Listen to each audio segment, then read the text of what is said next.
Bem-vindos ao Real Político, uma conversa sobre política e atualidade todas as semanas aqui na Rádio Observador e em podcast também. Eu sou o Miguel Pinheiro. Eu sou o Sérgio Sousa Pinto. E hoje, Sérgio, vamos conversar sobre Gaza e também um pouco sobre a flotilha onde segue Mariana Mortágua. Vamos falar sobre a visita de Luís Montenegro a Pequim e a importância da China. Mas antes vamos às consequências políticas desta terrível tragédia com o elevador da Glória.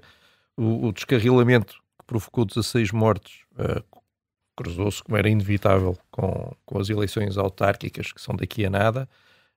O que é que tu tiras de tudo isto? Bom, desde o trágico acidente, enfim, já muito foi dito, os factos foram apurados e agora nós devemos falar sobretudo sobre as consequências políticas disto tudo, não é? Eu acho que depois do descarrilamento do elevador, agora tivemos o descarrilamento do Presidente da Câmara com as afirmações que preferiu totalmente desastradas, contraproducentes e inaceitáveis.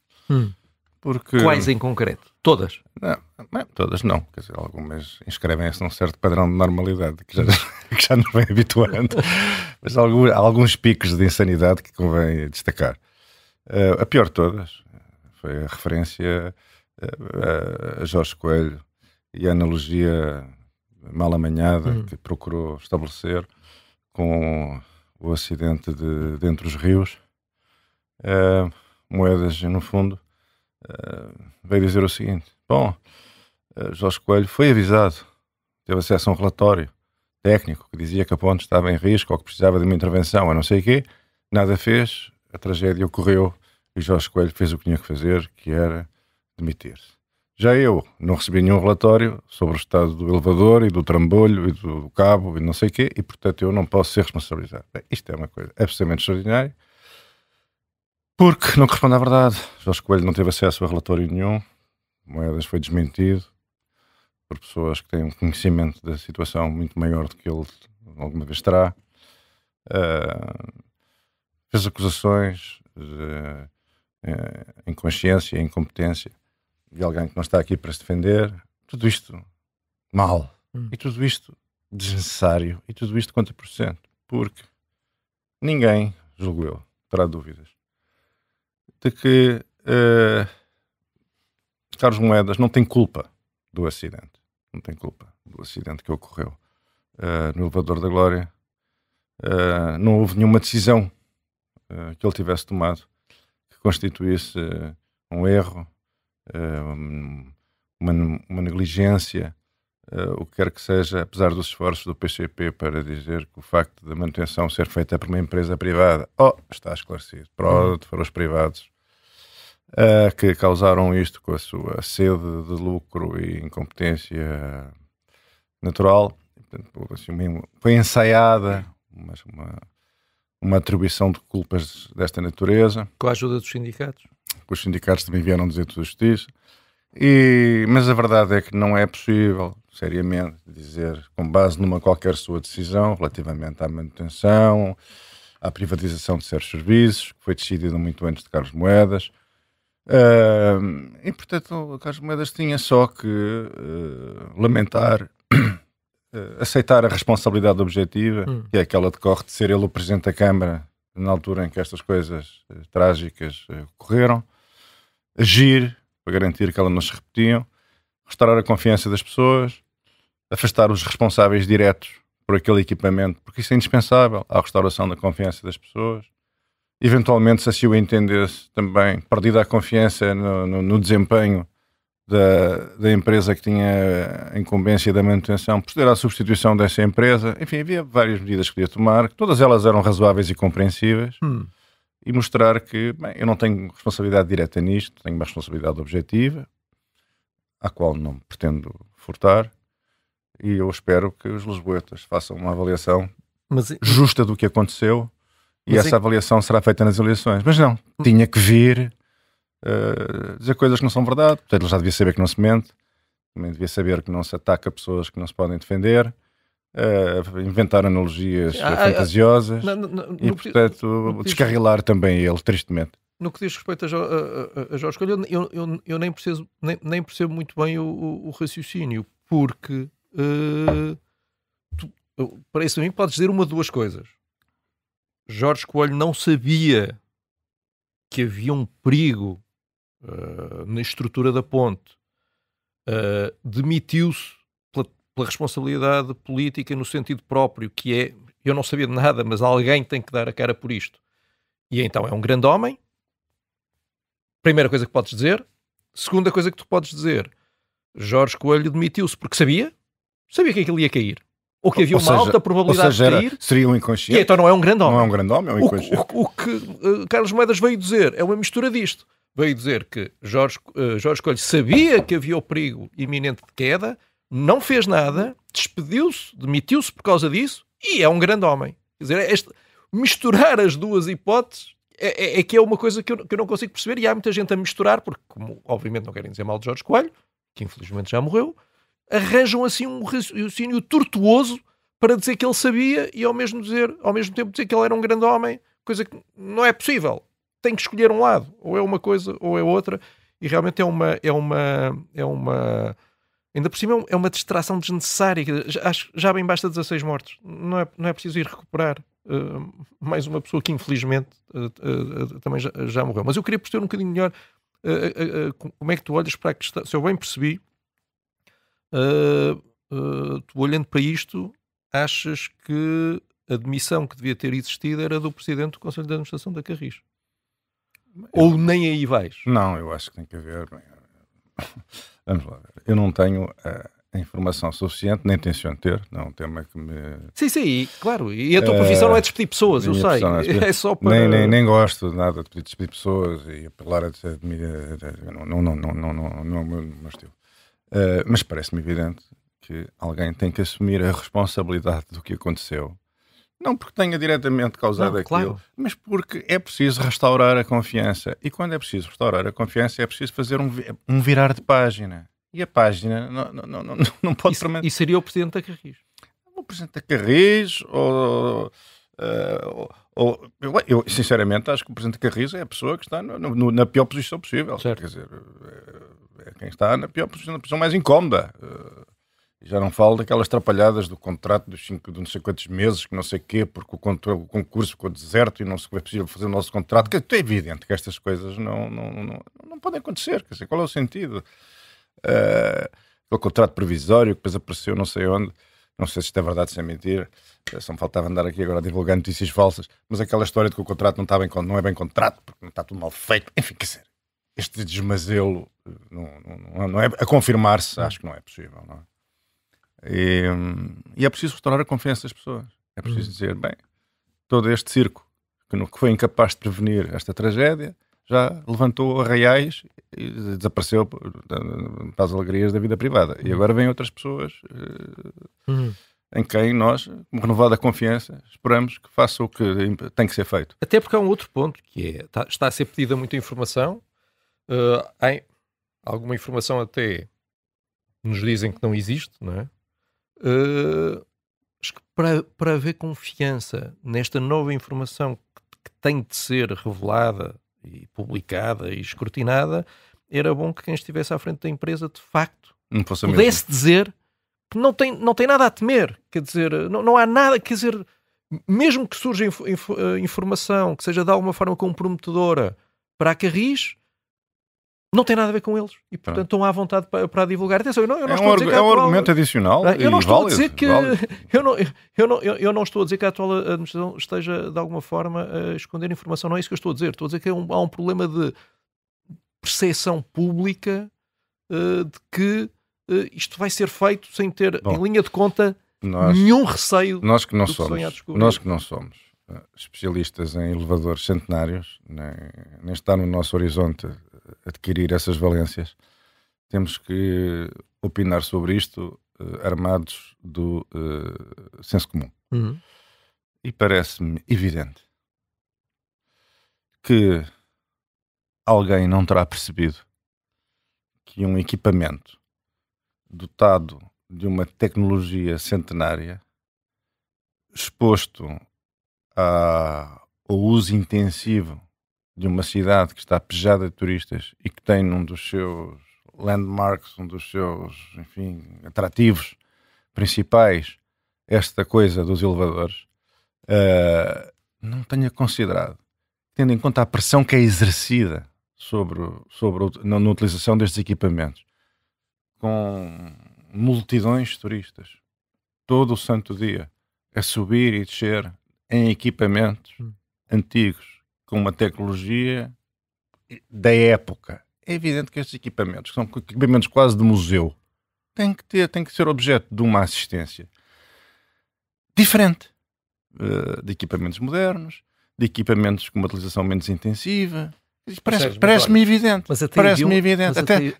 Em última análise, até se pode concluir que é uma irresponsabilidade submeter aqueles equipamentos a este tipo de esforço. Não sou eu que digo que não percebo nada de elevadores. Não, agora já se...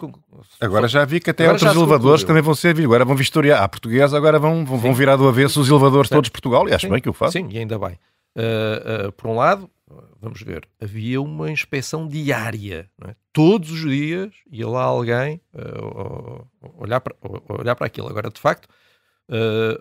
é óbvio, tornou-se evidente, e a própria Câmara já disse isto, o elevador da Glória passará a ser outra coisa, não é? Quer dizer, não vamos voltar a ter aquilo a funcionar daquela maneira. Seria uma total irresponsabilidade voltar a pôr aquilo a funcionar de uma forma em que há uma coisa que se acontecer, não há travões que safem, não é? E, portanto, vamos ter agora uma nova tecnologia qualquer para evitar problemas. Mas, enfim, evitando entrar na área da engenharia... Carlos Moedas mostrou falta de liderança. Ele agora tem repetido muito que está a mostrar liderança. Enfim, uma coisa um bocadinho freudiana, não é? Nós verbalizamos aquilo que sabemos que não estamos a fazer. Realmente faltou aqui ele mostrar a iniciativa política e entrar em diálogo com os lisboetas, não é? com as pessoas que vivem na cidade. Ele criou esta dicotomia, estar no terreno versus falar com os jornalistas. Não é falar com os jornalistas. Os jornalistas são um meio de falar com os lisboetas. E os lisboetas, todos eles, os que estiveram envolvidos diretamente nesta tragédia e os que não estiveram, têm dúvidas, perplexidades, ansiedades, e o Presidente da Câmara existe para resolver isso. Agora, e o PS no meio disto? O PS, enfim, nós estamos a falar...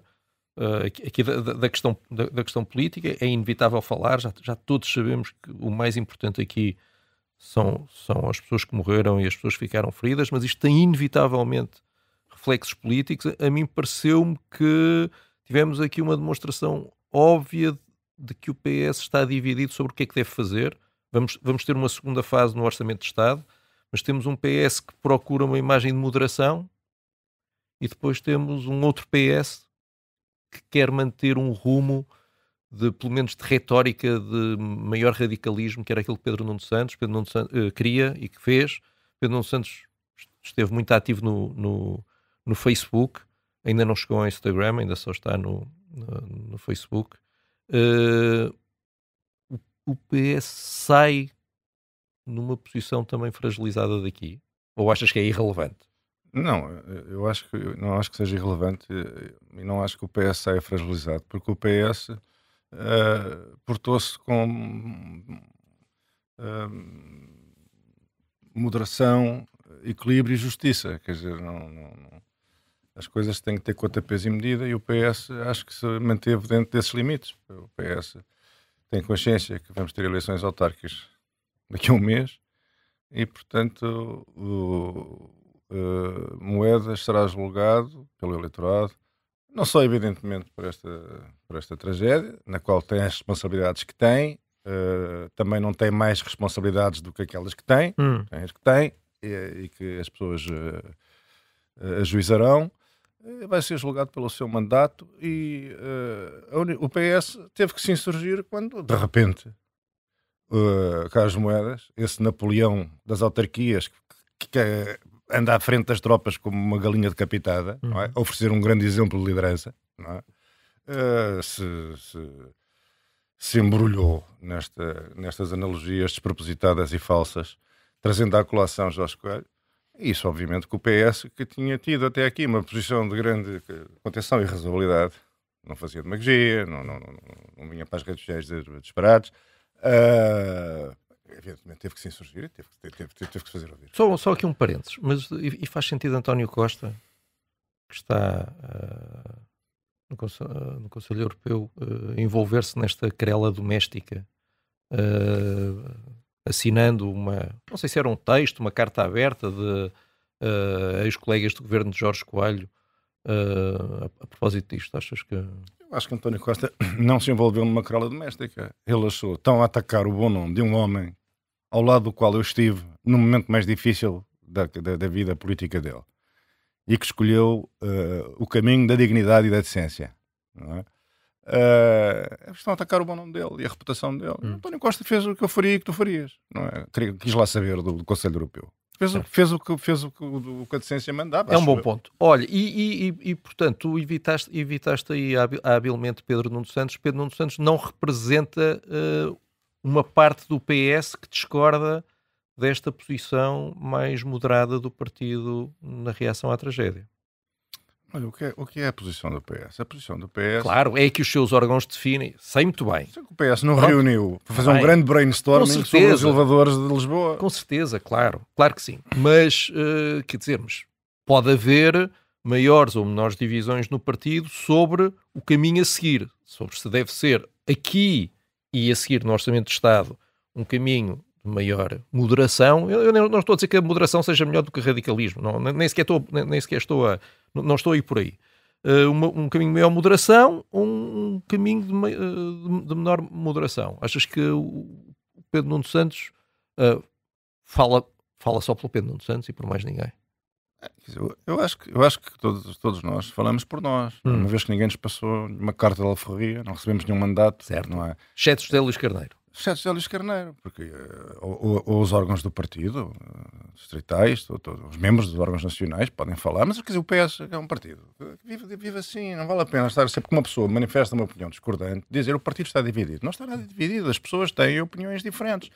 Quanto à moderação, isto, para mim, a questão do acidente, da glória... É à parte, é uma coisa à parte. Trágicos. Não, isso convoca a nossa bom senso e a nossa sensatez, o nosso sentido de equilíbrio, não tem a ver com... Quer dizer, o problema da moderação é os impostos estão bons, estão uma maravilha. Nós, para salvarmos o SNS, o melhor é aumentarmos os impostos. O ideal era que os impostos comessem 70% do PIB português. Em França já vão em 57%. Porquê é que não vamos para os 80%? Ou mesmo para os 90%, para ficarmos tipo Venezuela? Isso é que tem a ver com moderação. Agora, esta coisa elevadora é só uma questão de sensatez, ter sensatez, sentido de equilíbrio. Ter uma linguagem de justiça. As pessoas não pensem assim, que vergonha, lá estão eles, pendurados em cima desta tragédia, a tentar que isto renda eleitoralmente e traga mais uns votinhos. Também não gosto, as pessoas não gostam dessa exploração. As pessoas, por exemplo, certamente, também não gostam daquela intervenção que Moedas fez ontem, pungente, quase lacrimejante, que ele considerou certamente apropriada, e que pessoas com um estilo mais antigo de encarar a política consideram que é preciso decoro, gravidade, solenidade, respeito, mas não exploração. Certo. Não exploração das emoções, como se isto fosse uma telenovela mexicana. Não exploração da dor, das emoções, pôr a pátria toda a gemer. Pronto. Certo. É assim. Sérgio, voltamos já daqui a nada para falar sobre Médio Oriente e sobre a China. Vamos só ouvir as notícias no instante.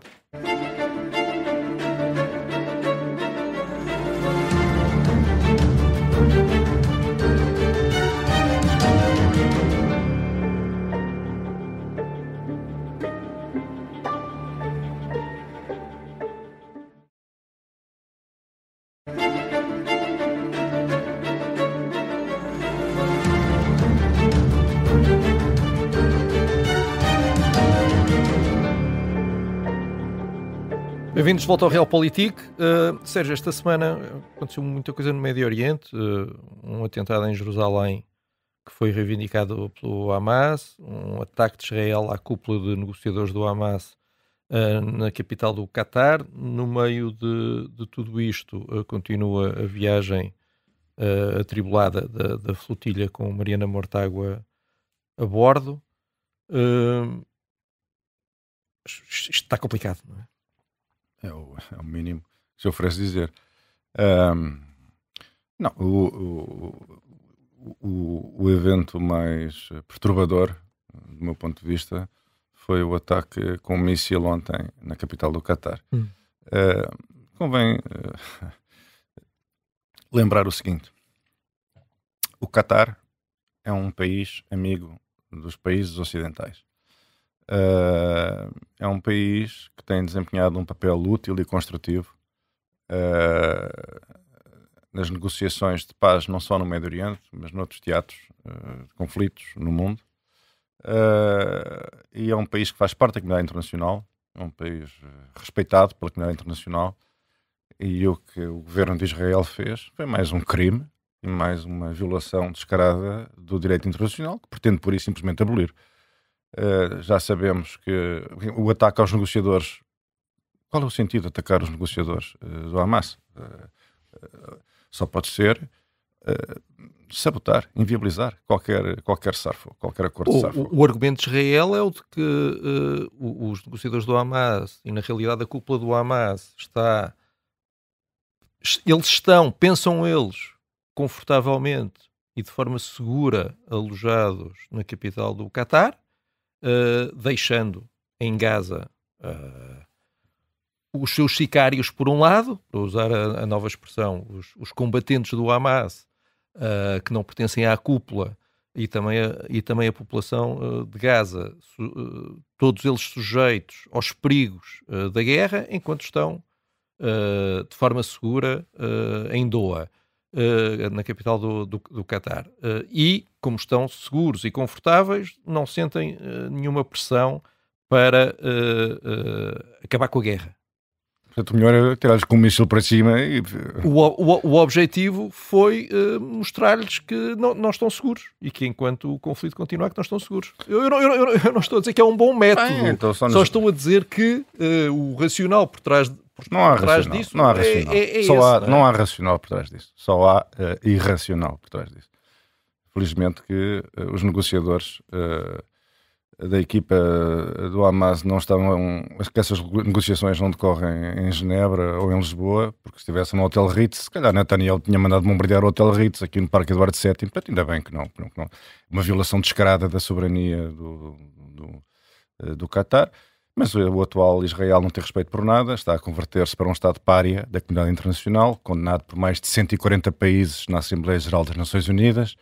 O seu isolamento é maior já do que Portugal teve durante a Guerra Colonial, portanto é assim, tem um mandato de captura emitido pelo Tribunal Penal Internacional, portanto, tido pela comunidade internacional e pelas suas instituições como um criminoso de guerra, como o seu ex-ministro Galante, e portanto, quer dizer, e comporta-se desta maneira. E esta questão é de enorme gravidade.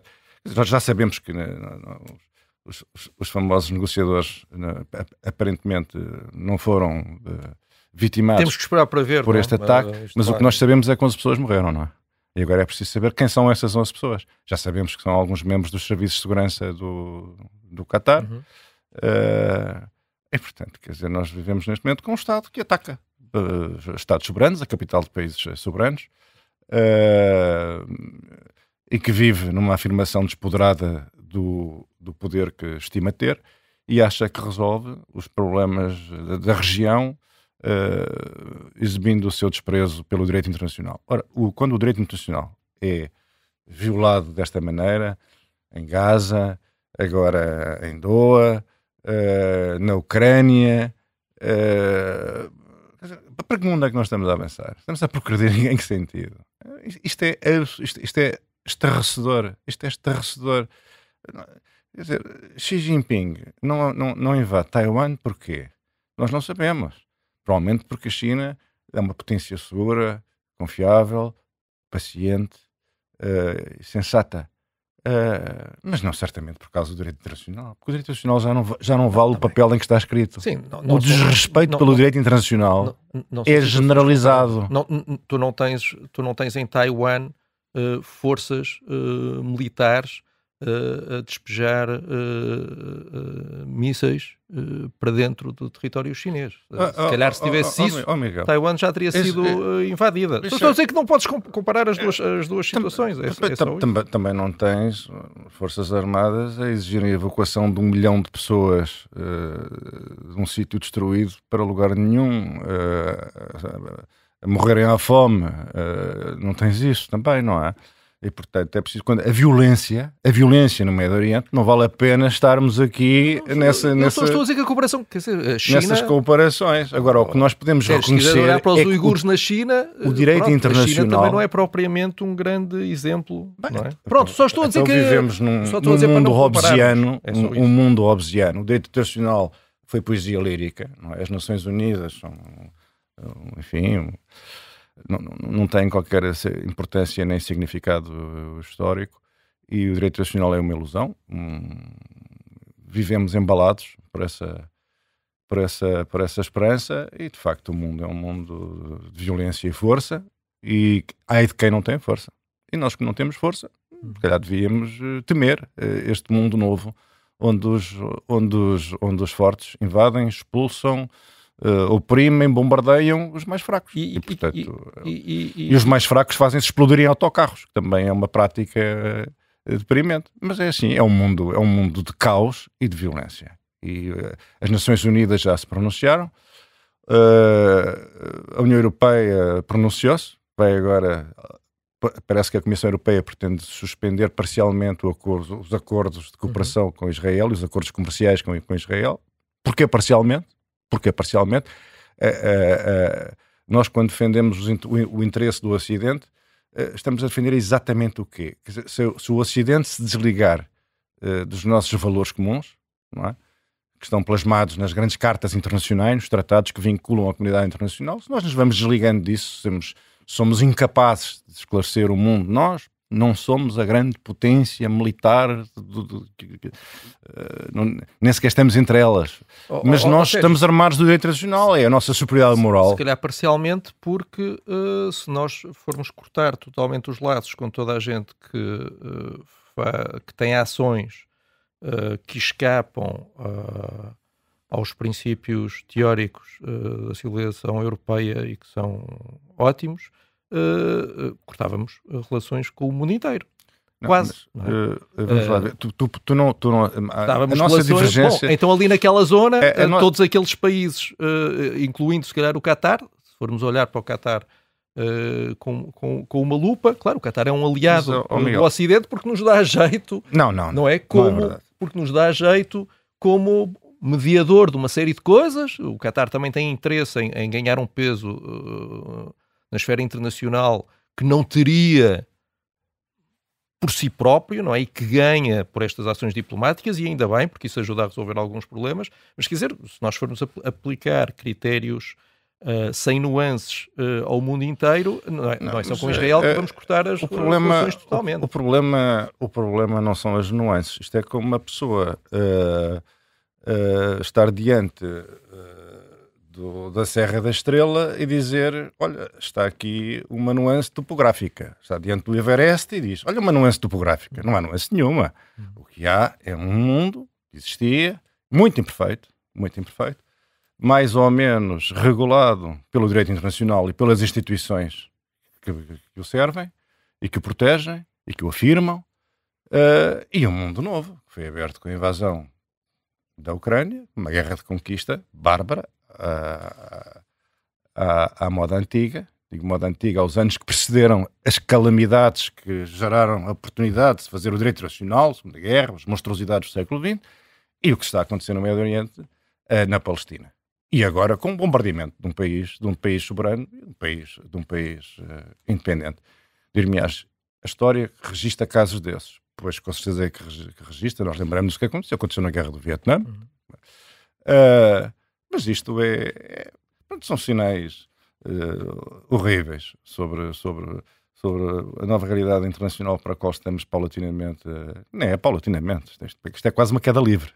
Sim, não, quando eu digo nuance, é que tivemos um atentado em Israel, em Jerusalém, numa cidade contra civis, e quer dizer, houve houve alguma reunião de emergência da ONU para punir de alguma forma o Hamas? Mas o Hamas é considerado uma organização terrorista. O que é que tu suspeitas intimamente que as Nações Unidas e a comunidade internacional têm grande consideração e respeito pelo Hamas? Nenhum. O Hamas é uma organização terrorista. Só que não se pode combater uma organização... Imagina que há vários membros do Hamas infiltrados numa qualquer capital. Pode Israel mandar uma bomba nuclear para arrasar de vez o problema? Quer dizer, estes são os termos em que temos... Eu só estou a explicar quais são as nuances, não é? Aquilo não surge do nada. Aquilo surge de um atentado reivindicado pelo Hamas, mais uma vez no centro de Israel, não provocou propriamente grandes sobressaltos, nem sequer nas negociações, quer dizer, podia ter havido uma pressão extra sobre o Hamas para, pelo menos, fazer o básico, que é libertar os reféns. É o básico. Nem isso se consegue. Mas olha, estamos, infelizmente, o tempo escapa-nos pelos dedos como grãos de areia, Sérgio. Nós ainda temos que falar da China. Quer dizer alguma coisa só sobre a flotilha? Eu estive a rever algumas coisas sobre o Lusitânia Expresso. Lembras-te do Lusitânia Expresso? Há uma reportagem, uma grande reportagem, um mini documentário da RTP, uma coisa que está no YouTube em 3 partes, sobre aqueles momentos tensos. Portanto, o Lusitânia Expresso, para quem já não se lembra, era também um barco a cair podre, sem condições nenhumas, e na sequência do massacre do cemitério de Santa Cruz, em Dili, a revista Fórum Estudante decidiu que iria um barco para tentar chegar a Dili, furar o cerco indonésio, né? A Indonésia obviamente ocupava Timor, para depositar flores no cemitério, e depois, a dada altura, o barco foi interceptado pelas Forças Armadas indonésias, teve de voltar para trás, largaram flores no mar, e a bordo o ex-presidente da República, Ramalhianos, que esteve incrivelmente bem. Eu tenho esta tendência para criticar o tempo dele como Presidente da República, mas lá está, ele foi um pós-Presidente da República exemplar, esteve lá discretíssimo, ele quase não aparece nesta reportagem da RTP. Teve uma coisa ótima, que foi quando aquilo começou a aquecer e apareceram as Forças Armadas, estava muito calor, apareceram as fragatas das Forças Armadas indonésias. Eu de facto reparei, vi o organizador o diretor da Fórum Estudante, que estava ali de calções, e muito bem, não é? Estava muito calor. E ele conta que o Ramalhianos foi tirar os calções e vestiu umas calças e disse: não me apanharão em calções. Ele não sabia como é que aquilo ia acabar, não me apanharão em calções. E tudo aquilo com uma grande sobriedade, não é? A sobriedade do Lusitânia Expresso versus a efervescência desta flotilha, a mim causou-me alguma impressão. Não sei se tens seguido os incidentes. Bem, é outro dos temas que eu sigo por obrigação, não é? Não deposito, enfim, uma expectativa desproporcionada em relação ao êxito dessa iniciativa. Acho que foram cometidos alguns erros, como por exemplo as alegadas festarolas que vão fazendo no percurso, não me parecem compagináveis com a gravidade da missão. Depois expõem-se à crítica. Acho que, para todos os efeitos, é uma iniciativa corajosa, e a coragem das pessoas deve ser saudada. Como também nunca consegui despir completamente o fato de servidor do Estado português. Preocupa-me que uma embarcação com o pavilhão português possa ser envolvida nas complicações dessa região turbulenta e das consequências que isso possa ter para o nosso país. Enfim, eu só espero que corra tudo bem e que essas pessoas idealistas e bem-intencionadas cumpram a sua missão e voltem todas em segurança. China.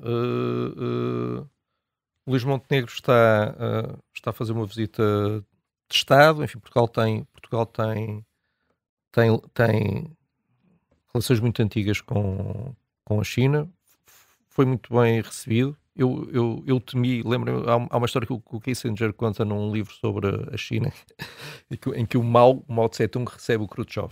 E então, para o humilhar, ele sabia que o Khrushchev não sabia nadar, então diz, não, nós temos que falar, esta nossa primeira conversa tem que ser numa piscina. E então o Khrushchev teve de ir com, como é que ele se chama? Com braçadeiras. O Khrushchev com braçadeiras, o Mao a nadar, e o Khrushchev, a dada altura, percebeu que estava a ser humilhado e então tirou as braçadeiras, sentou-se na borda da piscina e disse, agora eu estou aqui de cima e ele está ali em baixo, agora isto... Bom, Luís Montenegro não teve que passar por isto. Foi muito bem recebido, muitos elogios de Xi Jinping, e Luís Montenegro devolveu os elogios. A economia portuguesa, enfim, há investimentos chineses muito relevantes, nomeadamente no setor energético. O que é que pode vir dali? A tua história lembrou-me outra. É do encontro entre Kissinger e Zhou Enlai, em que é uma história boa para perceber a maneira como a China se relaciona com o tempo e o real significado da paciência chinesa, não é? Kissinger encontra-se com Zhou Enlai e pergunta-lhe qual é a opinião dele sobre a Revolução Francesa e ele diz que é cedo para fazer o balanço. Bom, como tu dizias muito bem, nós temos relações antiquíssimas com a China. Eu fico muito espantado como no nosso país ninguém discute ou reflete sobre o significado da visita do nosso primeiro-ministro à China. Isto é algo da maior importância. Porque é um marco nas relações entre Portugal e a China, que são relações que têm 500 anos. Não há muitos Estados no mundo que tenham relações há 500 anos, não é? Os Estados Unidos, ninguém sonhava que os Estados Unidos um dia pudessem existir. Já Portugal tinha relações com a China. Na fase, enfim, já final da era imperial e colonial, Goa foi, como é sabido, invadida pela União Indiana. Macau nunca foi invadido pela China. Macau, a China, um regime comunista, mantinha relações que existiam, funcionais e úteis, com Macau, território chinês sob administração portuguesa, na realidade muito parecido com uma colónia, com um regime fascista que não reconhecia a China popular, e que só reconhecia Taiwan, ou seja, o regime de Chiang Kai-shek e do Kuomintang. E, portanto, Portugal e a China têm realmente uma história antiga de relação funcional, capaz, útil, mutuamente vantajosa. E que se deve manter, apesar e que os chineses não esquecem. Distúrbios. E que os chineses não esquecem. Os chineses não são como nós. Nós só pensamos no que aconteceu na semana passada. E isto vai já ser esquecido porque vai chegar aí outra semana com outros acontecimentos. A China não funciona assim. Eu, nos muitos encontros que tive ao longo dos anos como presidente da Comissão de Negócios Estrangeiros com chineses, responsáveis políticos chineses, sobretudo na China, os chineses diziam sempre a mesma coisa sobre a sua perspectiva sobre o mundo e sobre a China e sobre o papel da China.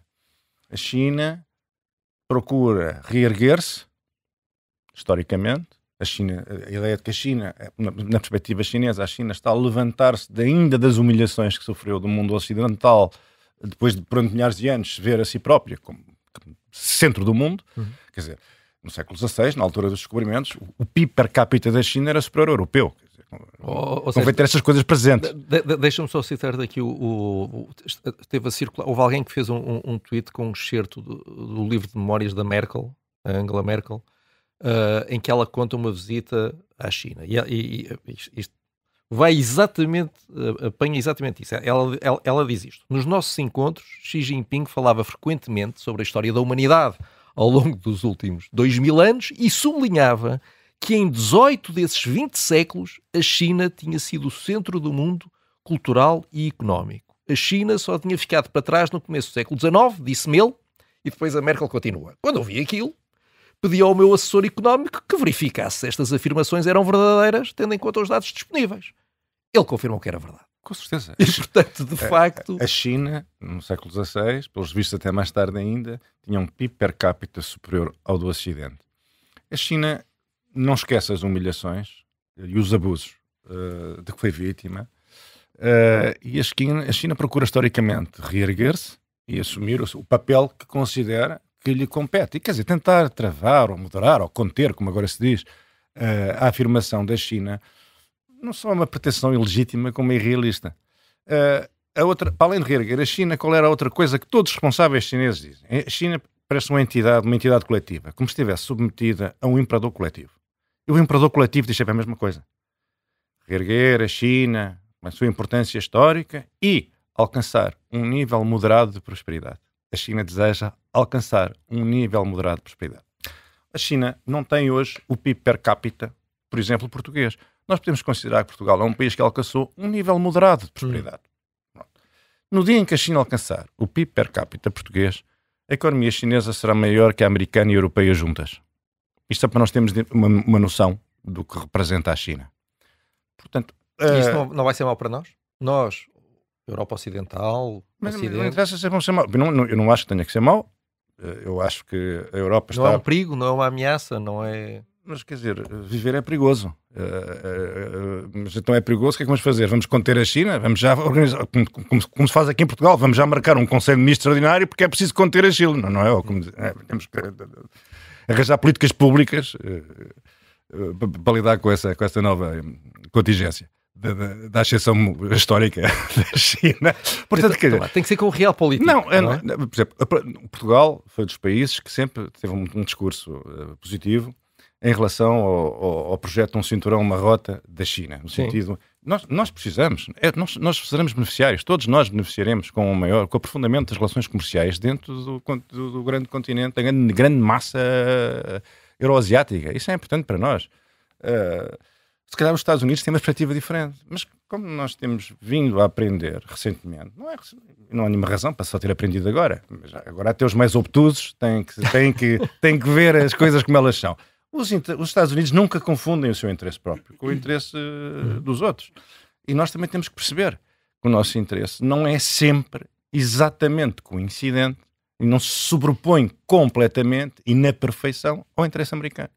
E, portanto, nós não temos nenhuma razão para não sermos beneficiários também da emergência económica da China, que aspira ao estatuto que histórica, geográfica e demograficamente é seu de direito.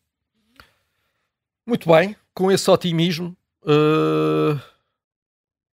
que grande otimismo, Sérgio. Agora até ficaste baralhado. Não, até fiquei baralhado. Pronto, as relações estavas económicas à espera, resolverão... por uma vez o programa não acaba em ambiente de depressão coletiva. O crescimento económico e as relações económicas resolverão todos os problemas. Voltamos na próxima quarta-feira em direto ao meio-dia. Já sabe que pode seguir-nos nas plataformas de podcast para receber aquele alerta indispensável de cada vez que sai um novo programa. Pode-nos também mandar propostas de temas e perguntas pelo e-mail realpolitik@observador.pt. Até para a semana, Sérgio. Até para a semana.